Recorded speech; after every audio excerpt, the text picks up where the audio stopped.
Good morning. Welcome to eSpark 101, a brief introduction to how eSpark works and what it looks like. This is going to be a really abbreviated version of our professional development, but it'll be enough to get you started just so that you're familiar with the concept of eSpark and how it will look to students. So, to some of you watching this recording today, this may feel familiar to you. This is a teacher's classroom of one of our fourth grade teachers here at eSpark. And as you can see, she's got, of course, fourth grade students, but her students are actually performing quite all over the board. She's got students who are performing at the first grade level in math and reading, as well as even up to the sixth grade level in reading. I know for me, when I taught fifth grade, this was a very similar problem that I had, having enough time in the day to be able to address all the needs of all my very, very different students. And this is what eSpark is designed to do. It's designed to help our teachers face this problem every day. So how do we differentiate learning for students? Well, there are kind of three main steps. Number one, eSpark diagnoses student needs using assessment data. We can take a variety of different kinds of assessment data. We've taken NWEA, Fountas and Pinnell. It depends on what your district has given us. After that, we will create a differentiated learning plan at the strand or domain and grade level for a student. So a student might get a learning plan that it is at third grade fractions, let's say. And then finally, throughout the course of their time in eSpark, students will be able to track and measure their own progress, and you'll be able to track and measure and recognize student progress as well in your teacher dashboard and all the tools and progress monitoring tools throughout the product. So how does eSpark diagnose student needs? Well, when we take in data from a district or from a school that we're working with, we will do a kind of grade level correlation. So here you can see we've got map data. We've actually correlated all of the RIT bands to grade levels. And Allison here, she has been diagnosed at the third grade level in reading foundational skills, the first grade level in reading literature, and the second grade level in reading informational text. Typically at eSpark, we will place students on their greatest area of need, in other words, their lowest area. So for Allison, what grade level would we place her at? Yeah, we would place her at first grade reading literature. So we're always focusing on where students can improve the most because these are oftentimes the areas that you aren't able to get to as a classroom teacher. So when you walk into a classroom, you can see students using eSpark working on a variety of different things. You can see here, it may look like some students are all working on the iPad. They'll all be working through a similar kind of background as you see on the bottom here. But inside each of the apps and videos here, each student will have a different experience. And so while it may look at first glance like everyone is working on the same thing, under that, each student is going to be working on a learning plan that's personalized to their needs. Then over the course of time, teachers are able to track and measure student progress and recognize students for their successes. We have a system that enables you to celebrate the success of students whenever they create videos or ace their content. And what's great about eSpark is we've got proven results. Students who use eSpark typically meet or exceed their growth targets. Again, depending on the measurement that you use, we've seen success all over the board. So what does eSpark look like for students? I'm about to walk you through what the student iPad app looks like. This is an app that the icon is actually here on the left with the light bulb here. Students will tap that app and then they will go into the eSpark app from their iPad. So two quick things to note here. We use some terminology at eSpark that may be really helpful when you launch eSpark with your students. We use something called a mission, and we use something called a quest. A mission is something at the strand or domain and grade level, that intersection. So a mission could be something like third grade fractions, sixth grade reading informational text, something like that. A quest is one of the Common Core standards embedded within that domain. So say for example here we've got a second grade reading literature mission. The student will be working on questions about stories, which is one quest or one standard within that domain. So each quest is going to look kind of like this. We've kind of unrolled the quest here on the bottom. It is a compilation of many different types of activities, quizzes, videos, apps, etc. And any quest or any Common Core standard should take about 1 to 3 weeks to complete, typically around 2. So that is something that you can expect for your students. Now, each of the missions will be different lengths. There are different numbers of Common Core standards in each of the domains. But you can see here this one has 8 quests, so it will take approximately 2 times 8 weeks for that student to finish. So when students get into eSpark, they first start with a pre-quiz. And this pre-quiz is really meant to give you and your students a pulse for how much they already know about that skill. If they do pass their pre-quiz with 100%, we actually give students the ability to move on to their next quest or their next standard. If they don't pass it with 100%, then they will unlock the rest of the activities in their quest. Then the first video that students will watch in their quest is called a framing video. And this video is really meant to provide students context on the skill that they'll be learning. It'll tell students the objective that they're working on and then situate that objective in a real world context so that students are much more familiar with exactly why they would be learning that skill. And I should say, if students are ever unsure of what they're working on, this is a great place for them to go back and look. Then there's the instructional videos. Students will watch anywhere from 1 to sometimes even 4 instructional videos, and these are the videos that really give students that explicit instruction about how to do whatever skill they're working on, whether it's multiplying fractions or whether it's identifying unknown words in context. Then students will use their iOS and web apps. These are very different. We really try to find a really healthy mix of different types of iOS apps or websites for students so that when they leave eSpark, they are really engaged by the content that they're working on and are learning a skill from a variety of different angles. How iOS apps work, students will get a pop-up that says, press the home button and look for this icon. They will actually leave the eSpark app, go play the app on their iPad. They'll identify it by the icon. When they're done with that app, they will come back to eSpark. They will rate the video or the app, they will rate the app with a yes or a no, a thumbs up or a thumbs down. And then after that, they will get a comprehension question, or here we call them activity level questions. If they answer the question correctly, they will get a blue ribbon that indicates, of course, they did it right. Great job. If they answer it incorrectly, they will get this orange highlight that shows them the answer that they did select, and then the green one that is actually the correct answer. You can see too at the bottom here that there is a rationale in case students ever are unsure of why that was the correct answer, which will, if they got it wrong, probably be the case very often. And then this is a really great way for students to be able to keep track of how they're doing in their quest. Then finally, at the end of their quest, students will take a post-quiz. This post-quiz is typically anywhere from 5 to 10 questions, and it is aligned to the standard that they've been working on throughout the entirety of their quest. If they ace it with an 80% or higher, then they are able to move on to the next challenge, which is creating a video. I'll go into that in a second. And then go on to the next quest. They have 3 opportunities to take their post-quiz, and if they fail all 3, we will go ahead and pass them on to the next quest. I know this is very counterintuitive in a way, but we found 2 different things. One, if students are taking a quiz 5 times, 10 times, they are just as likely to pass it in any of those times that they are when they take it 3 times. So that way we've capped it to cap that student frustration level. The other thing is that this way students aren't blocked if they are,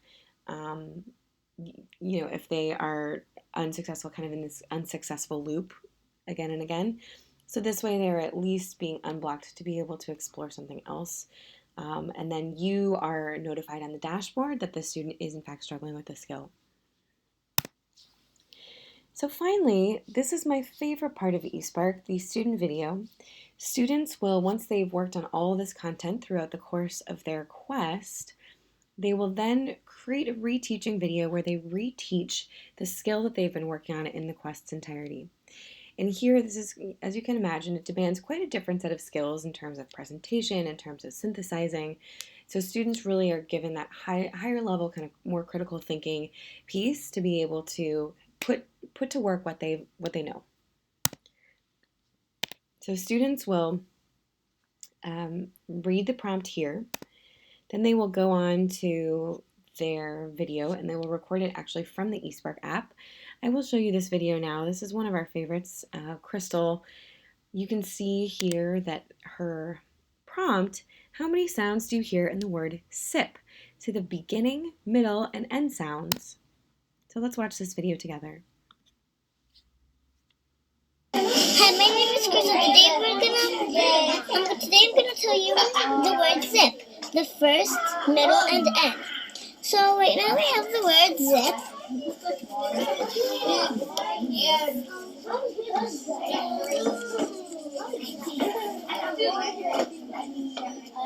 have zip.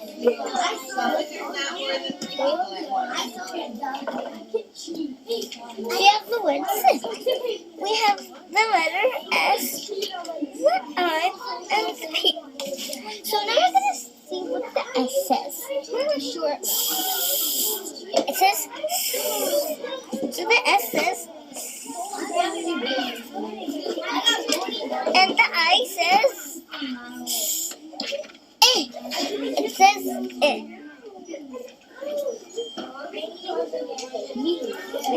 And the P says, eh. It says P. So all of these have the X sound.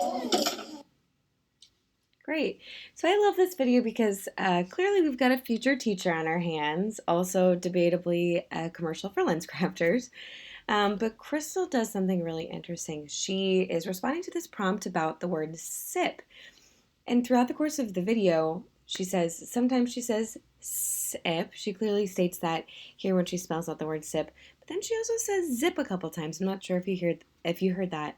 So yeah, this is a great way for teachers to be able to really dig into those misconceptions, especially not in real time. Oftentimes as teachers, we are so swamped that you can't really have that really rich one-on-one time with each student every day to be able to go through all these words that they're learning, for example. So this is a great way for you to, not in real time, watch what your students are doing and be able to dig into any misconceptions that they may have.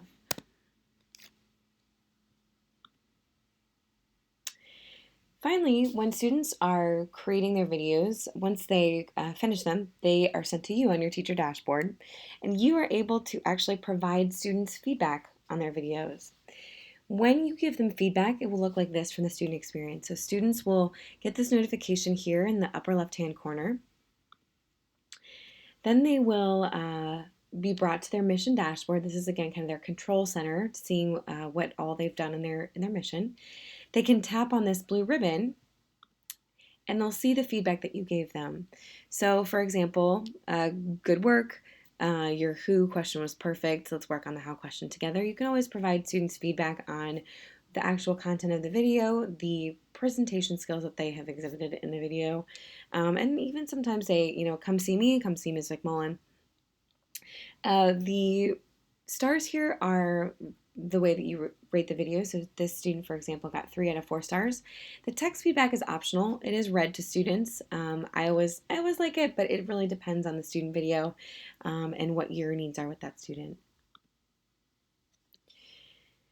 So briefly, I would like to share with you implementation models now that you've had a little bit of experience with the eSpark student experience. This is going to be something especially if you're new to blended learning, that might take a while to experiment with. introducing iPads to your classroom can always be, challenging. It can be something where you're not really sure where it fits in your schedule or how students transition to go get those iPads, etc. So I will share with you a couple of different implementation models. What I suggest here after this video is chatting with some of your colleagues at your school to discuss maybe what they're thinking about also for implementation models, so you can brainstorm together. This can be a potentially tricky part of adopting any new blended learning initiative, and having some support at your school is always really helpful. So one thing about eSpark, our usage recommendations are that students are using eSpark at least 1 hour a week. That could be 2 times a week for 30 to 45 minutes, 3 times a week, 20 to 30 minutes. We've even had teachers use it 4 times a week for 15 minutes. It really depends on you and what the structure of your school day looks like. Many of our teachers find, especially if it's in shorter increments, that's better for our younger students, especially if they're rotating from center to center. But again, it'll really depend on what your school day looks like already. So one implementation model that we've seen teachers have a lot of success with is this targeted instruction model. This is really best if you have a classroom set of iPads or maybe an iPad cart. But so you can see here, students are all working on eSpark as you're pulling out small groups. You can either do kind of one-on-one conferencing, or intervention, or you can do a guided reading group, something like that. But this way, basically, all students are working on differentiated content with eSpark, and then you're pulling those small groups to augment that instruction, or add your, use your own instructional time to provide that guided practice with students. Another classroom model is what we call split class. And basically, this is a great model if you have 12 iPads, for example, enough for about half of your class. So half of your students are working on eSpark. You are teaching a smaller group lesson with the other half. And then halfway through the lesson, they switch. And that way, students are, again, getting that differentiated content, and then you're able to change up your lesson a little bit so it's not quite as whole group, and you're still able to differentiate based on the needs of the students who are in this group. And finally, there's a centers model. eSpark works really well as a substitute for a teacher-created center if you've already been using centers in your classroom. Students can very easily rotate to the eSpark Center, pick up the iPad, start using the iPad and log in right away. It's great because it saves you time from having to create another center, and it's students actually working on the differentiated content so that you don't have to create all those personalized learning plans for all those individual students.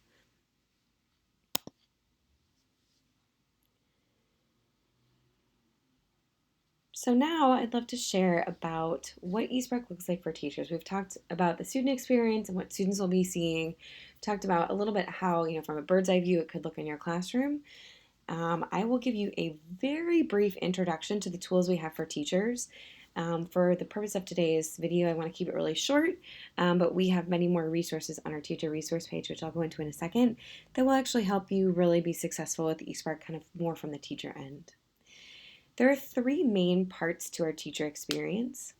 A teacher dashboard, emails, we call these the teacher eSpark beat, and then our teacher resources. So our teacher dashboard looks like this. At the top you can see all of the stats from your class, how many active students you have, how many days they've been logged in over the past week. Those are just really helpful at-a-glance tools for you. And then beyond that, you'll see down here all of the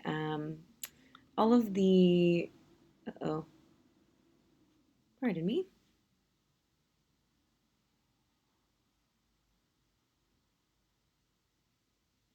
You'll see all of the students who are in your class, the standards that they're currently working on, how many apps and videos they've used, when they started their quest. This is going to be really valuable because, as we discussed, you don't want your students to be on a quest for any more than 3 weeks, a month tops.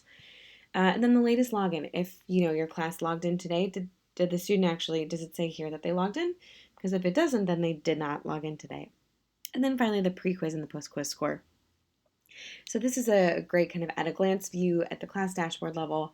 If you click the student name, it will also bring you to a more detailed student drill down page where you can drill into actually how students are performing, where they're struggling, what apps they've used, what videos they've watched, etc. From our Teacher Resource Center, you can also see our teacher resources. They're linked right here. This is a great place to find printables from various teachers have submitted printables to us. We've created some of our own videos about how to launch, parent letters, etc. You name it, everything that you need is right here in the Teacher Resource Center. And you can also request support from the Teacher Resource Center. That's a great tool as well. I recommend writing this down or support at eSparklearning.com. Those are great ways for you to be able to request that support. And then there's our weekly email alerts. So oftentimes, teachers are I think, I might be biased, but I think that teachers are the most busy folks out there. And so oftentimes it's just too hard to find time in the day to be able to synthesize what's on a dashboard and act on it. So we've actually created these synthesized weekly email alerts for you to be able to act on weekly. So we deliver them every Wednesday morning, and we highlight in these emails the high fives, which are students who received a greater 80% or greater on their post quiz and then have also recorded a video. Then we also identify students who need to check in. Those are students who've been on the same quest for a month and maybe stuck. This is a great way for you to just identify those students who you may want to celebrate and you may want to check in with and just act on those students so that it's not kind of this information overload. So I highly recommend that you explore the dashboard and the Teacher Resource Center on your own. You can use this URL right here, mc.esparklearning.com. And if we do have your roster and if you have not changed your username yet, your username is going to be your first name, last name, and your password is going to be your last name with 1, 2, 3, 4, 5, 6, 7, 8 in a lowercase first letter of your last name. If we don't have your roster yet, and if you want to take a few minutes after this video today to explore our demo dashboard, feel free to jot down these credentials here at eSpark Fall Demo 16 and Demo 1, 2, 3, 4, 5, 6, 7, 8. That will just give you a kind of brief introduction to what the dashboard tools actually look like and how you might want to use them in your classroom. So I'll leave this up for a second if you want to go ahead and write this down.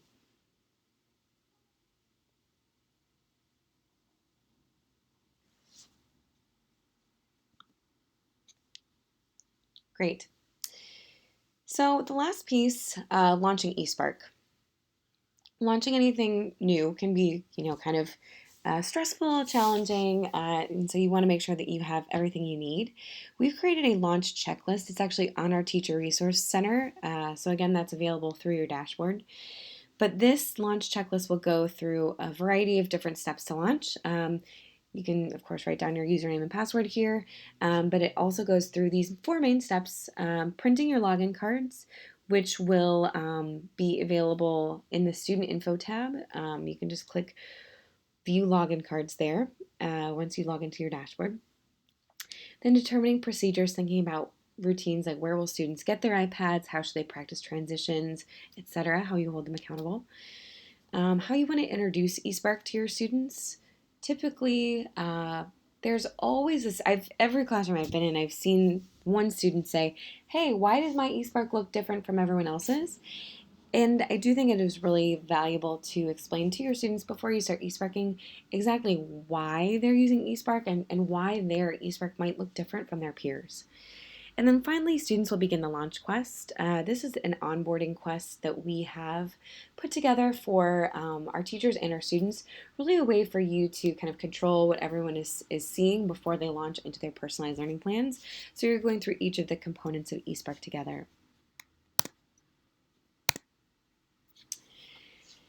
So the launch quest themes are as follows. We've got them broken up by grade band. So pre-K and K students will be working on a theme of concentration.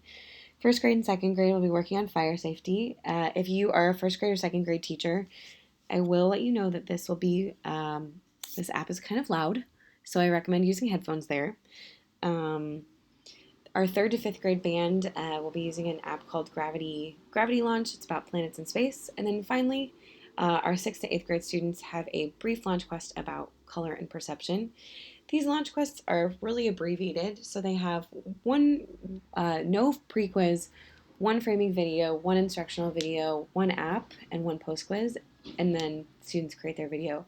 So it's very straightforward, very simple. It's designed to be completed within a week's time so that you can get your students moving on to the material that actually matters for them in terms of their actual personalized learning levels. So a 5-day launch plan that I can recommend. Students log in day one. You explain a little bit about what eSpark is, why they're doing eSpark. Then you practice logging in using their usernames and passwords. And then watch a framing video together and talk about how to identify what the objective is of that framing video. Then day two, you might talk about the instructional videos and the iOS apps with the activity level questions, what the expectations are there. Day three, you'll have students go through their post quiz. There are also a bunch of features for students to be able to review their post quiz. I recommend this also as something that you review with your students on this day.